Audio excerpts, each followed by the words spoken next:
বাড়িতেই বানিয়ে নিলাম হোটেলের মতো সুস্বাদু চিলি চিকেন। আমি নিয়েছি 300 গ্রাম পরিমাণের বোনলেস চিকেন। তাকে ছোট্ট ছোট্টভাবে এইভাবে টুকরো করে নিয়েছি বাড়িতেই।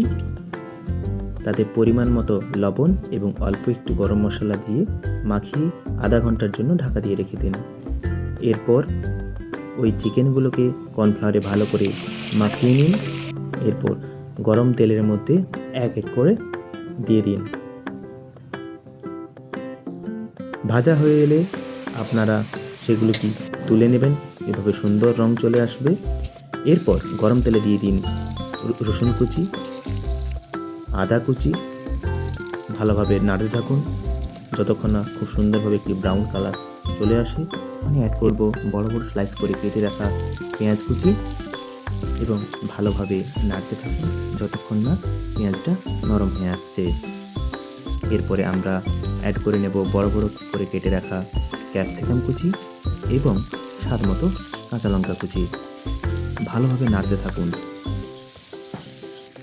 এবার আমরা স্বাদ মতো লবণ এবং অল্প একটু গরম মশলা মাখিয়ে অল্প গ্যাসে আমরা এদিকে ফ্রাই করব। এখন আমরা একটি বাটিতে করে 2 টেবিল স্পুন কর্নফ্লাওয়ার নিয়ে জল দিয়ে ভালো করে মেখে নিলাম এবং অন্য একটি বাটিতে নিয়ে নিলাম 2 টেবিল স্পুন টমেটো কেচাপ। আমি এখানে কিষানের কেচাপ ইউজ করেছি এবং নিয়ে নিয়েছি 1 টেবিল স্পুন সয়া সস।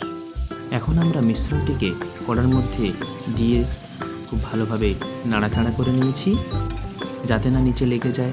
গ্যাসটিকে খুবই অল্প ফ্লেমে রেখেছি এবং বাটি ধুয়ে রাখা জলটিও আমরা এর সাথে অ্যাড করে দিলাম।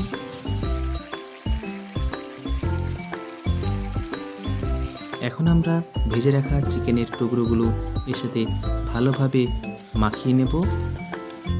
এখন খুব অপূর্ব দেখতে লাগছে। এখন আমরা অল্প একটু জল অ্যাড করব যাতে চিকেনটা খুবই নরম হয়ে যায়। 5 মিনিটের জন্য ঢাকনা দিয়ে রেখে দেবো।